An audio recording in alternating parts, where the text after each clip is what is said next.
The first time I realized truth could lose. I was standing in a courtroom, staring at the man who once swore he loved me. He smiled at the judge like he was performing on stage. Calm and charming. His suit pressed perfectly. His hair slicked back the way he knew. People liked it. That was Damon, always composed. Always calculated. Always convincing. And me, I looked like every woman who's been through too much, tired, hollow, and desperately trying not to cry. They say family court is about fairness. But what no one tells you is that truth doesn't always win. Charm does. Power does. The person who controls the story does. And Damon had always been good at stories. When we met, I was 26. Full of light and possibility. I worked as a children's counselor at a community center. And he was an aspiring entrepreneur who could talk about anything: art, politics, music, the stars. He made you feel like you were the only one in the room worth listening to. But beneath that, confidence was something darker. Something I didn't see until I was already too deep to leave. He never shouted. He didn't have to. His cruelty came dressed as logic. His control disguised as care. "I just worry about you," he'd say when I wanted to see my friends. "You're so emotional lately," he'd whisper when I cried, after one of his cold silences. By the time I realized what was happening, I was a ghost in my own home, walking quietly, thinking carefully, always adjusting, always apologizing. And then, when our daughter Mila was born, I thought things would change. They did, but not in the way I hoped. He became worse, more watchful, more cruel in quiet ways that left no marks. When Mila was 4, I left him. It wasn't a dramatic escape. Just one morning, after another sleepless night, I packed her clothes, grabbed her favorite stuffed rabbit, and drove away while he was at work. I didn't take much, just enough to start again. I told myself I didn't need anything else. But standing in that courtroom 3 years later, watching him smile at the judge, I realized I'd been wrong. Because now he wanted the only thing I had left Mila. He said I was unstable. That I'd been fired from my job for emotional volatility. That I'd isolated our daughter, turned her against him. That I was unfit to provide structure. Every lie landed perfectly. And every truth I spoke about his manipulation. His neglect. The nights he disappeared and the weeks he ignored our child sounded like bitterness.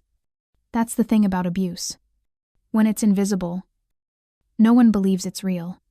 When the judge called for a short recess, I sat down on the hard wooden bench and felt my body trembling. My lawyer leaned toward me. "You're doing fine," she whispered. "Stay calm. Don't react. Stay calm." That was always the rule. Wasn't it? Stay calm when he gaslights you. Stay calm when they doubt you. Stay calm when the truth doesn't matter. Across the aisle, Damon was talking to his attorney, laughing. Actually laughing as if this were all a mild inconvenience. And then I saw her. Mila. She was sitting quietly with a child advocate assigned to observe her. Her little legs didn't touch the floor. She held her rabbit in her lap, her eyes darting between her father and me. I wanted to run to her, to hold her, to whisper that everything would be okay. But I couldn't. I had to stay calm. The judge returned, and Damon stood to speak again. "Your Honor," he began smoothly, "I don't doubt Aria's love for our daughter, but love isn't enough. Stability matters. Children need consistency, structure, emotional balance. I can provide that. She can't." The judge nodded thoughtfully. I felt my throat tighten. I could barely breathe. When it was my turn to speak, my voice trembled. "He's lying," I said. He's twisting everything." "Miss Lennox," the judge interrupted gently, "please keep your statements factual." Factual. As if facts were clean, separate from emotion. As if the truth could survive without the pain that made it real. I took a deep breath. He left our daughter alone more times than I can count. He once disappeared for 3 days and told her I made it up when he came back. He's using her to punish me. The judge's expression was unreadable. Damon looked at me with that faint smirk, the one that said no one will ever believe you. The hearing lasted 3 hours. By the end, the judge ordered a temporary custody arrangement 2 weeks with me. 2 weeks with him. Pending a full evaluation. When I heard the words, my knees almost buckled. 2 weeks. 2 weeks where my daughter would sleep under the same roof as the man who taught me how to be afraid. Outside the courtroom, Damon walked past me, whispering under his breath, "Told you. Sweetheart, you can't win without proof." Proof. That word haunted me for weeks. Because he was right, I didn't have proof. I only had memories. The kind that don't show up on police reports or photographs. The night he ripped up my resume when I applied for a new job. The way he slammed a door just hard enough to make me flinch. Then smiled. The way he taught me to doubt my own sanity until silence felt safer than truth. None of that could be proven. But Mila saw everything. And I think, in her quiet way, she remembered. The day before she left for her first 2-week stay with him, she came into the kitchen while I was washing dishes. She stood there for a moment, then asked softly, "Mama, if someone lies a lot, but nobody knows, does the truth still count?" The question cut through me. "Of course it does," I said. "Even if no one believes it, it still matters." She nodded. "Then I'll keep it safe." I didn't know what she meant. I kissed her forehead, packed her favorite pajamas, and told her I loved her. When Damon arrived to pick her up, he was all smiles, the perfect father. He complimented the apartment, told me he was glad I was finally getting better. I wanted to claw that smile off his face. Instead, I just stood there, hands trembling at my sides, while Mila climbed into his car and waved goodbye. When they drove away, I went into her room and sat on her bed. The quiet was unbearable. On her nightstand sat a small mason jar half full of paper scraps. I'd forgotten about it. We started it months ago. I called it the truth jar. Every night, we'd write down one honest thing from our day. Sometimes silly things like I stole a cookie after dinner or I don't like broccoli but I pretended to. Other times, deeper ones. I miss Daddy when he's nice. I get scared when people yell. It was our ritual, our way of teaching her that truth, no matter how small, was worth saving. I opened the jar and read a few. Her small, messy handwriting broke me. I love Mama when she cries because she tells the truth. That night, I couldn't sleep. Somewhere deep down, I knew this story wasn't over, that Damon's lies might win the battle. But truth had a way of finding light. And sometimes, it finds it through the smallest hands. 2 weeks later, Damon dropped Mila off at my apartment. It was supposed to be a routine exchange. Just another Friday handover. But the moment she stepped through the door, I knew something had changed. She was quieter. Not sad. Exactly, just heavy. Like her tiny body was carrying a secret that was too big for her to hold. I crouched down and brushed a strand of hair from her face. "Hey, baby, you okay?" She nodded quickly. "Uh-huh." Her voice was too bright, too careful. I tried to smile. "Did you have fun with Dad?" "Yeah," she said. Looking away, we went to the park. He got me ice cream. But her hands twisted the hem of her shirt. I knew that look. It was the same one I used to wear when I told people I was fine. That night, after she fell asleep, I noticed her backpack sitting on the kitchen counter. It was zipped shut, but something about it made me pause. I opened it slowly and found a small purple notebook inside. It wasn't hers. I flipped it open and saw faint, messy writing on the first page. At the top, in shaky letters, she'd written, "The Truth Jar Secret Version." My heart stopped. Inside, each page had a single sentence. Some were simple, childlike. Daddy yelled again. He said, "You're crazy." I tried to hide in my room. I wish we didn't have to go. And then, near the end of the notebook, one line stood out. He said, "If I tell, you'll get taken away too."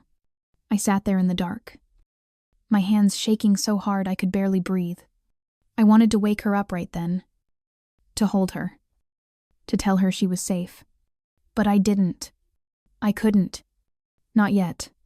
Because suddenly, every instinct in me was screaming to move carefully. The next morning, I made pancakes like nothing was wrong. She smiled at me with syrup on her chin and told me she dreamed about flying. And all I could think was how much strength it must take for a 7-year-old to keep a world of hurt inside her and still smile. After breakfast, she disappeared into her room for a while. When she came back, she was holding my phone. "Mama," she said softly, "can I show you something?" I nodded. She swiped through the photos and opened a video. My stomach dropped. The screen showed a dimly lit living room. Damon's living room. Mila was sitting on the couch, her stuffed rabbit beside her. Off-screen, his voice was sharp, angry.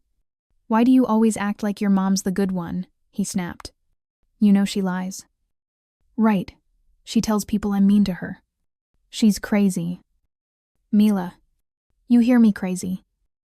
Then, silence, and her small voice, trembling.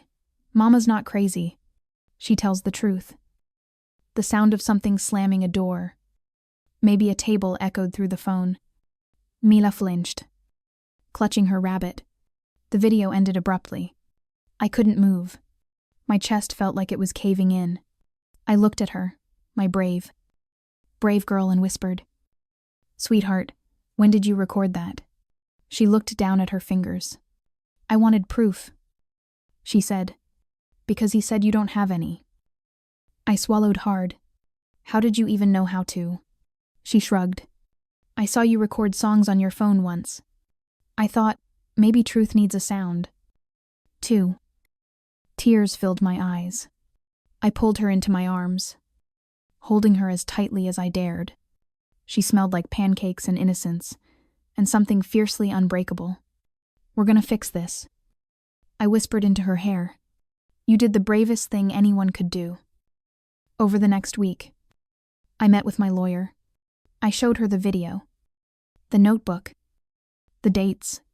She watched in silence, her jaw tightening with every second. "This changes everything," she said finally. "We'll file immediately." The following hearing felt different. Damon didn't smile this time. His attorney looked rattled. The judge's expression was unreadable as my lawyer played the video. The sound of his voice filled the room, angry, cruel, indéniable.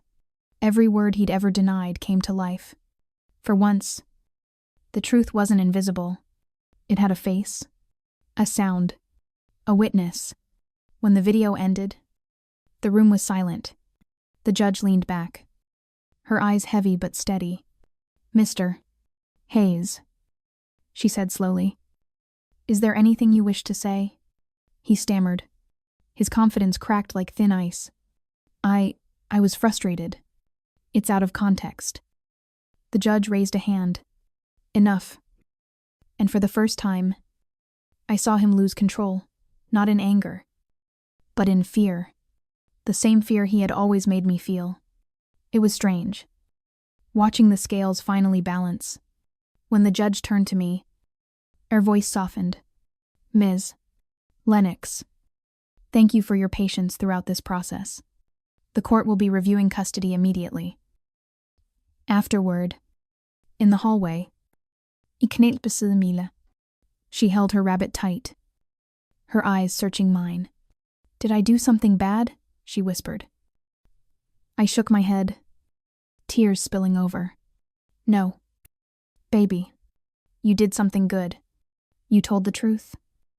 She nodded slowly, processing that. Then she said something I'll never forget. "Then maybe the truth doesn't need a jar anymore."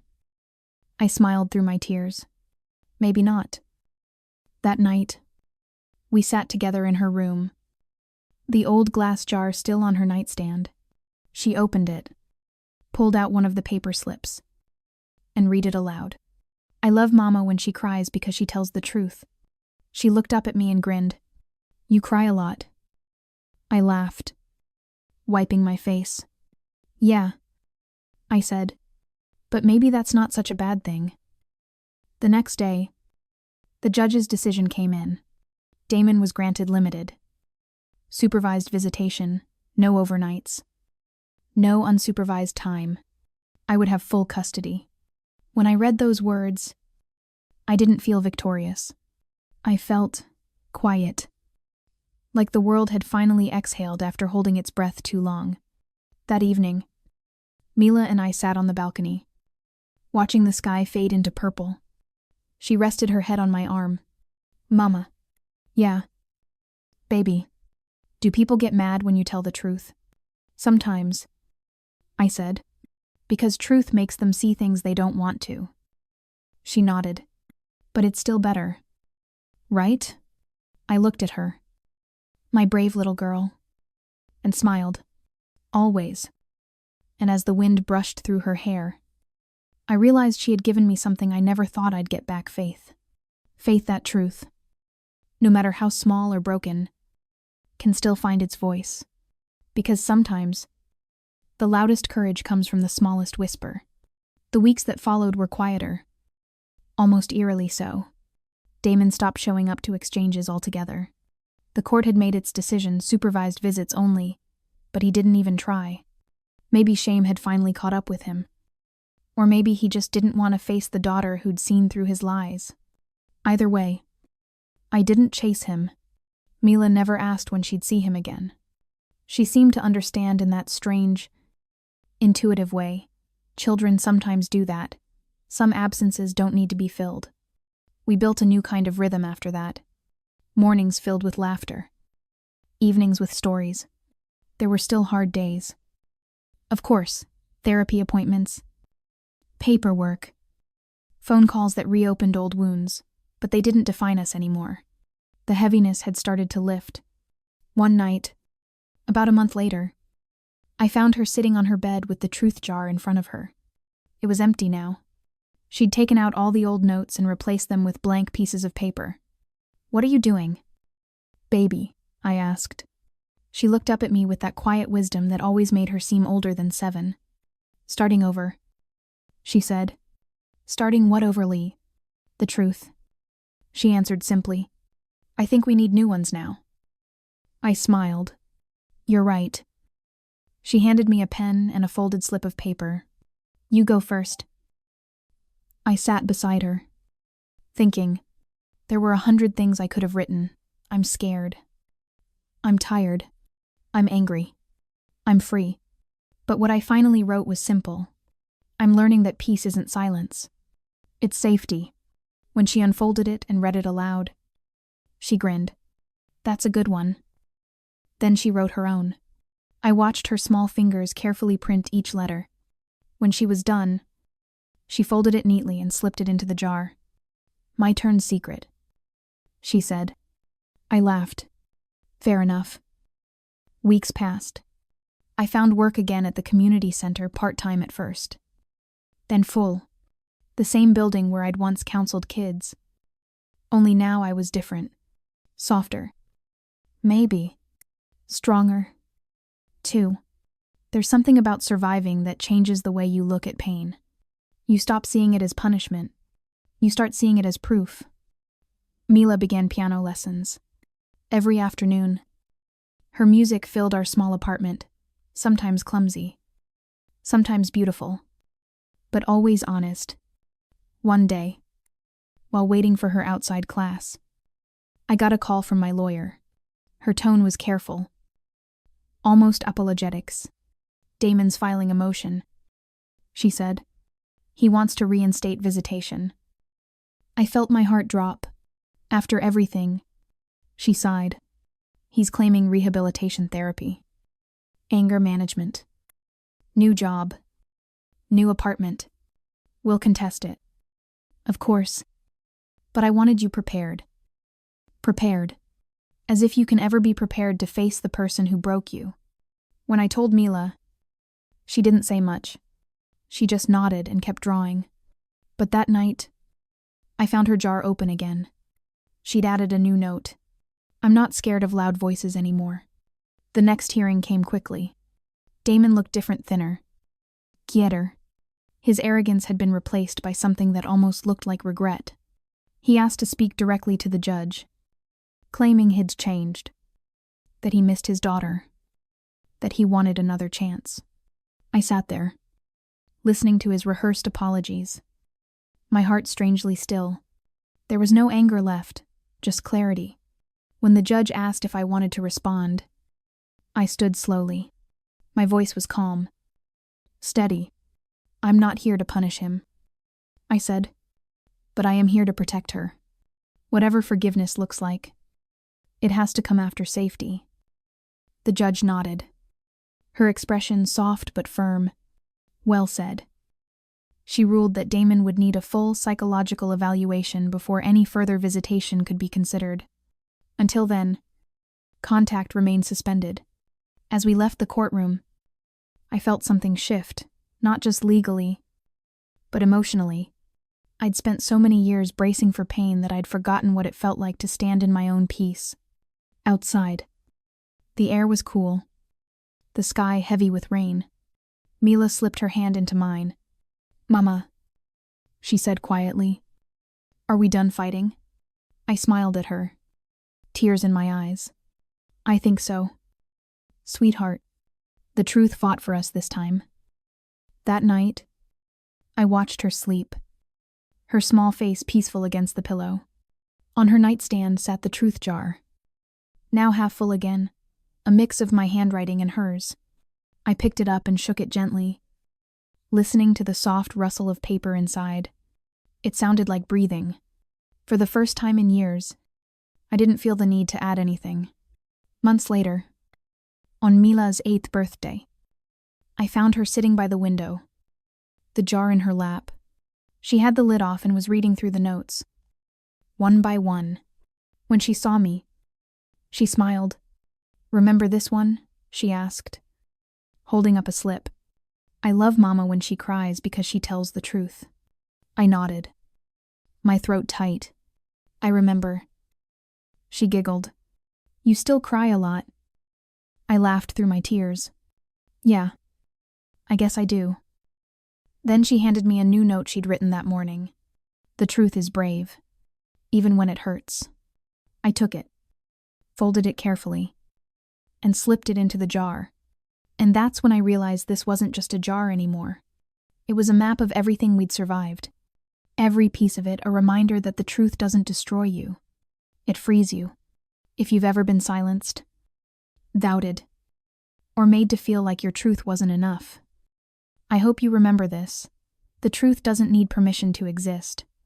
It just needs someone brave enough to speak it.